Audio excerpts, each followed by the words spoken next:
అనేటువంటి ఈ కార్యక్రమము మీద కాన్సన్ట్రేషన్ చేయాలని ఒక్కసారి కోరుకుంటున్నాను. అలాగే మన ఇప్పుడు కలెక్టర్ మేడం గారు మిగతా అఫీషియల్స్ అందరూ ఈ నాటినటువంటి మొక్కలన్నింటినీ కూడా మా కళాశాలలో BSc ఆర్గానిక్ ఫార్మింగ్ అనే ఒక కోర్సు ఉంది మేడం గారు. ఆ ఆర్గానిక్ ఫార్మింగ్ విద్యార్థులందరికీ అంకితం చేస్తూ వాళ్ళే వీటి యొక్క సంరక్షణ బాధ్యత తీసుకోవాలని కూడా తీసుకుంటారని కూడా మీ తరఫు నుంచి నేను వీరికి హామీ ఇస్తున్నాను. అలాగే మన మంత్రివర్యులు గారికి కూడా ఈ సంవత్సరం నుంచి BA టూరిజం అండ్ హాస్పిటాలిటీ కోర్సును కూడా మనం ఇంట్రడ్యూస్ చేయడం జరిగింది ఈ కళాశాలలో.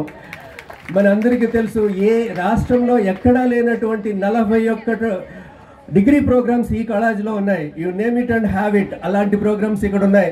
ఈ కళాశాల స్ట్రెంగ్త్ 7,000, టీచింగ్ స్టాఫ్ 213 మంది, 150 సపోర్టింగ్ స్టాఫ్ తోటి ఇలా దూసుకుపోతున్నటువంటి ఈ కళాశాలని అన్ని విధాల సహాయ సహకారాలు అందిస్తారని, ముందుగా ఈ కళాశాలలో A++ గ్రేడ్ సాధించడానికి డిస్ట్రిక్ట్ అఫీషియల్స్ అందరూ మాకు సహకరిస్తారని మన అందరికీ ఒక్కసారి గట్టిగా ఈ డిస్ట్రిక్ట్ అఫీషియల్స్ అందరికి కూడా మనం ఒక్కసారి చేయాలి. నేను ఒక 2 మాటలు అంటాను, మీరు అనాలి.